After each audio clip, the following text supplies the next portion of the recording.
వరహమతుల్లాహి వబరకాతుహు. Hi hello welcome to my channel అండి. ఈరోజు అయితే ఇంకా నేను పలావ్ దాల్చా చేస్తున్నాను. దాల్చా అయితే ఆల్రెడీ సగం ఉడికిపోయింది. పప్పు రేమడం ఒకటి లేట్ అనమాట, అందుకనేసి బాబు పిలుస్తున్నాను. ఈరోజు ఇఫ్తార్లో మనము వేడి వేడి పలావ్ తిందాం అమ్మ అని చెప్పాను అనమాట బాబుతో. సరే మమ్మీ అనేసి అన్నాడు. వచ్చేసాడండి బాబు దగ్గరికి, చూపిస్తున్నాడు చూడకు. ఆయిల్ ఎంత కావాలో అర కేజీ అండి, అర కేజీకి నేను ఆయిల్ అనేది ఈ మాత్రం వేస్తున్నాను.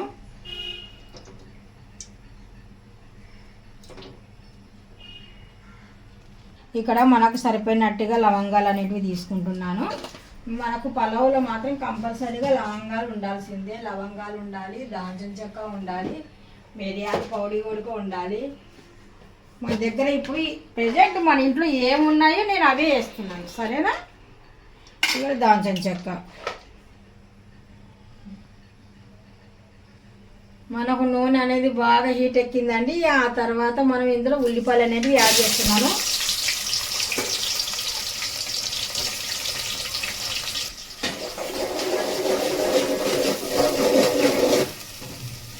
ఉల్లిపాయలు అనేటివి మనకు పచ్చివాసన పోవాలి, బ్రౌన్ కలర్ రావాలి, అందాక మనం ఆగుదాము బ్రౌన్ కలర్ అయ్యేంత వరకు.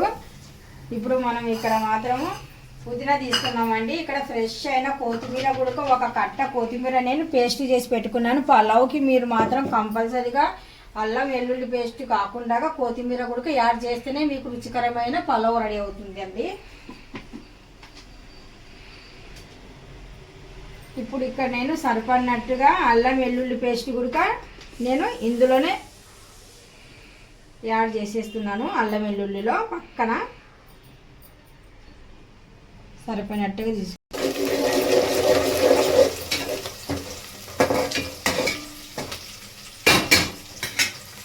ఇందులో అయితే ఇంకా నేను టమోటా మిర్చి కూడా యాడ్ చేస్తున్నాను. టమోటా మిర్చి కూడా మనకు ఇంపార్టెంట్ పలావ్ అంటే ఇంకా.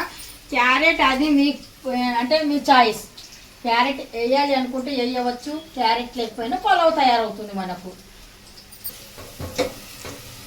చూస్తున్నారు కదండి, ఈ మాత్రం మనకు ఉల్లిపాయ అనేది ఎర్రగా అయిపోయింది అనుకోండి. ఇప్పుడు నేను ఇందులో అల్లము వెల్లుల్లి పేస్ట్ అనేది ఇక్కడ యాడ్ చేస్తున్నాను. అల్లం వెల్లుల్లి పేస్ట్ చాలా చాలా ఇంపార్టెంట్. ఇప్పుడు మనం ఇక్కడ సరిపోయినట్టుగా అల్లం వెల్లుల్లి పేస్ట్ అంటే కొత్తిమీర అప్పటికప్పుడు ఫ్రెష్గా వేయండి, చాలా మంచి ఫ్లేవర్ వస్తుంది. ఇప్పుడు ఇలాగ వేసినప్పుడు చాలా మంచి ఫ్లేవర్ వస్తుంది. ఇందులోనే మనము దాల్చని లవంగాలు చూస్తున్నారా.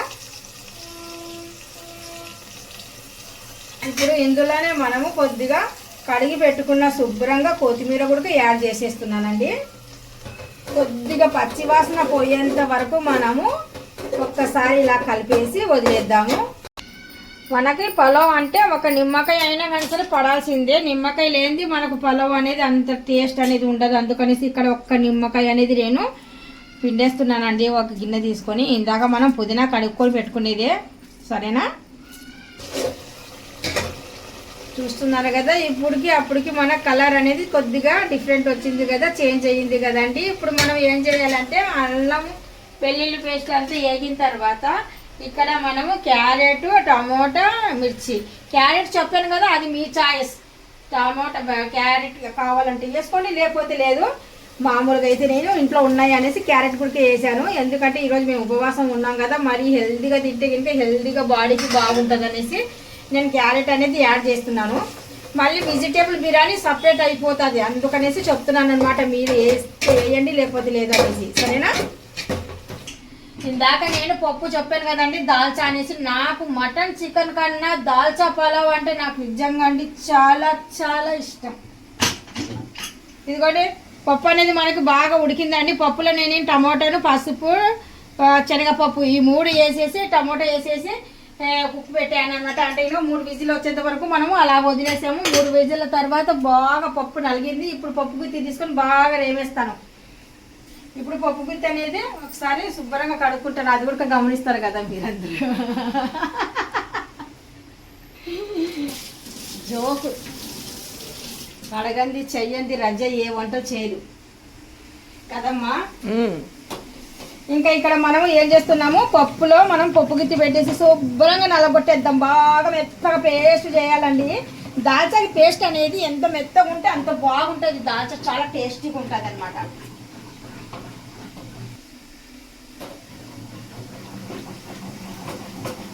అది రజ్జా స్టైల్లో రజ్జా వండితేనేనండి దాల్చా పలావ్ అనేది హైలైట్. 1,00,000కి వెళ్ళిపోయింది దాల్చా పలావ్. తెలుసా ఎంత బాగా చేస్తే 1,00,000కి వెళ్ళిపోతుంది.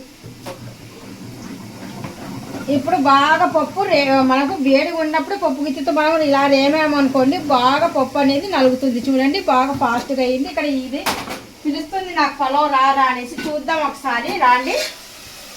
చూడండి బాగా మనకు మెత్తగా కుక్ అయిపోతుంది ఇక్కడ కూడా. ఇది ఇప్పుడు ఒకసారి కలిపేద్దాం, ఎందుకంటే ఇంకా మళ్ళీ మాడిపోతే మరి ఇబ్బంది కదా.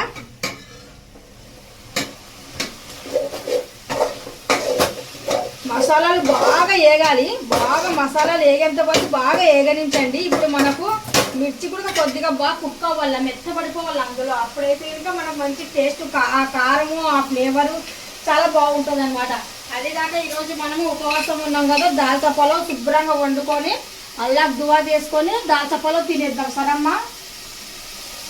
ఇప్పుడు ఇక్కడ కొద్దిగా మనం గరం మసాలా కూడా యాడ్ చేసేస్తున్నాను ఇందులో నేను.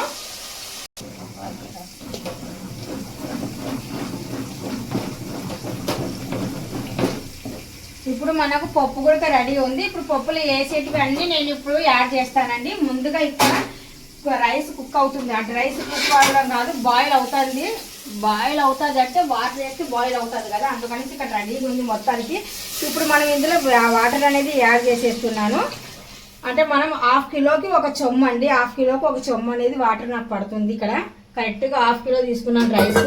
ఇప్పుడు దీంట్లోకి నేను కొద్దిగా కల్లుప్పు అంటే కనుక లావు ఉప్పు ఉంటుంది కదా, ఆ లావు ఉప్పు అనేది నేను ఇక్కడ ప్రజెంట్ యాడ్ చేసేస్తున్నాను. చూడండి ఇక్కడ లావు ఉప్పు అనేది తీసుకున్నాను.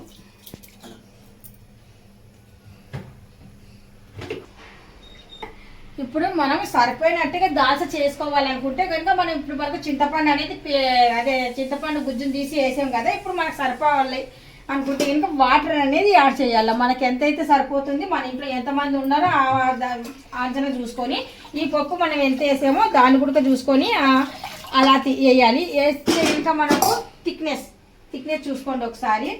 అంటే మరి ఎక్కువ పల్చగా ఉన్నా బాగోదు, ఎక్కువ మందం ఉన్నా కానీ సరే అంత బాగోదండి. అందుకనేసి ఒకసారి మాత్రం మీరు చూసుకొని చెక్ చేసుకుంటే బాగుంటుంది. ఇప్పుడు మనం ఇందులో సాల్ట్ వేసాము, అల్లుప్పు పలావులో వేసాను, ఇందులో వేయలేదు, 100% ఇందులో వేయలేదు, ఇందులో వేసాను. ఎందుకు అలాగ అడిగాను, మేండి చెక్ చేయొచ్చు కదా, మీరు ఎందుకు అలాగ అడిగారు మీ అబ్బాయిని అని మీరు అనుకుంటున్నారా? అయితే కనుక చెక్ చేయని కూడా మాకు ఇక్కడ అవ్వదు. వేసినా వేయకపోయినా కనుక చూస్తూ ఉండిపోవాల్సిందే. ఎందుకంటే కనుక ఇక్కడ మనము ఉపవాసం ఉన్నాం కదా, అందుకనేసి ఉపవాసంలో మనము ఏది రుచి చూడకూడదు. ఇప్పుడు నేను ఇక్కడ వేయలేదని 100% షూర్, అందుకనేసి ఉప్పు అనేది ఇప్పుడు యాడ్ చేస్తున్నాను. ఇక్కడ మనకు బాగా బాయిల్ అవుతుంది కదండి. ఇప్పుడు మనము బాయిల్ అయిన దాంట్లో మనం ఇలాగా తీసుకొని రైస్ నానబెట్టుకోవాలి. ఎంత బాగా నానితే రైస్ అనేది మనకు స్మూత్గా ఉంటుంది, రైస్ అనేది బాగుంటుంది. ఉడకడం కూడా కుక్ అవడం కూడా చాలా ఫాస్ట్ కుక్ అవుతుంది. ఇక్కడైతే ఇంకా మనం దాల్చా మీద కూడా ఒక ప్లేట్ అనేది కవర్ చేసేస్తున్నాను. ఇందులో నేను కొద్దిగా నిమ్మరసం కూడా ఒక్క నిమ్మరసం అనేది యాడ్ చేసేస్తున్నానండి. నిమ్మరసం వేసిన తర్వాత మళ్ళీ జస్ట్ ఒక్కసారి ఇలాగా కలిపేద్దాము.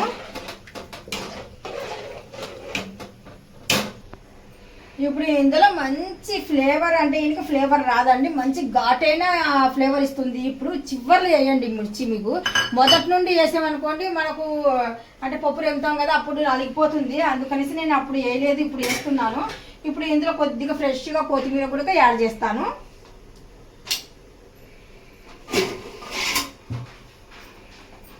మనం రైస్ బాయిల్ అయ్యేటప్పుడు అలా వదిలేయాలి. బాగా ఇంకా ఎక్కువగా బాయిల్ అయ్యేటప్పుడు మాత్రము మీడియం పెట్టేయాలా. ఎంత అంటే మనకు రైస్ అనేది ఉడకాలి కదా, అందుకనేసి మనము ఇప్పుడు కొద్దిగా ఉడికినిచ్చేసి ఆ తర్వాత నేను ఇంకా బాగా కలకలనేసి ఉడుకుతుంది కదా, ఇంకా అప్పుడు తగ్గించేసి పెట్టేస్తాను. అప్పుడైతే మనకి ఈ రైస్కి వాటర్కి లెంత్ అనేది కరెక్ట్గా ఉండాలి. అది మనకు అంచనా తెలిసిపోతుంది కదా, అందుకనేసి చూసుకొని కొద్దిగా తగ్గించి పెట్టుకున్నాం అనుకోండి, సిమ్లో పెట్టేస్తాను. ఇంకా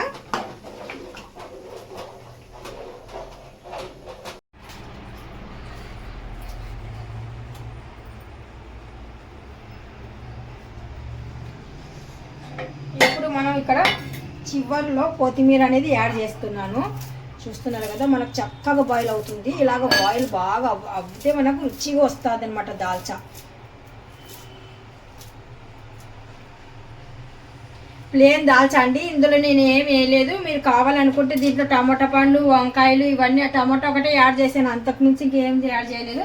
దీంట్లో ఇంకా రుచి బాగా పెరగాల, మనకు థిక్నెస్ ఇంకా బాగా రావాలనుకుంటే ఇంకా మనం దీంట్లో కొద్దిగా వంకాయ కూడా యాడ్ చేసుకోవచ్చు.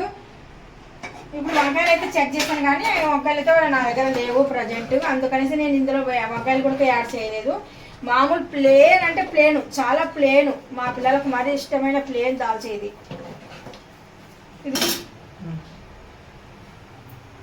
చూపించాము ఒకసారి. ఇలాగ మరుగుతుంది బాగా అన్నప్పటికీ మనము ఇంకా ఆపేయడమే అనమాట. ఇంకా బాగా మరిగి మనకు కరెక్ట్గా ఆ థిక్నెస్కి వచ్చి అలా ఉండిద్ది అనేసి మనం అర్థం చేసుకోవాలా. ఇప్పుడైతే ఇంకా నేను ఇంకా చూడండి ఆపేస్తాను, ఇంకా ఒక్క సెకండ్లో ఆపేస్తాను. ఇప్పుడు రైస్ కూడా చూపిస్తాను, ఎందుకంటే ఇప్పుడు టైం ఎక్కువ లేదనమాట. నేను మీకు అంత ప్రాసెస్ కరెక్ట్ చూపిద్దామనేంత టైం నా దగ్గర లేదు. బాబు ఉపవాసం ఉన్నాడు, మస్జిద్కి వెళ్ళాలా, అందుకనేసి బాబుకు నేను ఇక్కడే ఉండమంటే ఇంకా మరి అవ్వదు కదా. ఇప్పుడు నాకు ఉపవాసానికి రెడీ చేసుకోవాలా కదా, ఏదైనా సరే ఫుడ్ మేము ఇప్పుడు తిండికి అందుకనేసి. ఇప్పుడు గుమ్మలాడే పలవ గుడక చూస్తున్నారు కదా, మీ ఎదురుగానే నేను చూపిస్తున్నాను. ఇది కూడా ప్రాసెస్ దగ్గరకు వచ్చేసింది. జస్ట్ ఒక 2 minutes అయితే ఇంకా అయిపోయినట్టుగా మనకు అయితే ఇంకా మరి ఇప్పుడు ఇంకా బాబు వెళ్ళిపోతున్నాడు కదా, అందుకనేసి నేను అన్నాను వద్దామా ఫస్ట్ తీసేసి వెళ్ళిపోయి ఇంకా మరి ఎందుకు, మరి ఇంకా ఇది కుక్ అవ్వాలంటే ఇంకా 5 నిమిషాలు అవుతుంది. బాబు ఇంకా అక్కడికి వెళ్ళాలి, మస్జిద్కి వెళ్ళాలి, సరేనా. అయితే కనుక ఇవి రెండు మీకు నచ్చినట్టుగా అయితే కనుక లైక్ చేయండి. ఈ రెండు ప్రాసెస్ మీకు నచ్చినట్టుగా అయితే లైక్ చేయండి, షేర్ చేయండి, కామెంట్ చేయండి, సబ్స్క్రైబ్ అస్సలు మర్చిపోకండి. మీ ఒక సబ్స్క్రైబ్, మీ ఒక లైక్ నాకు ఎంతో ఎంతో ఎంతో ఎంతో ఇంపార్టెంట్.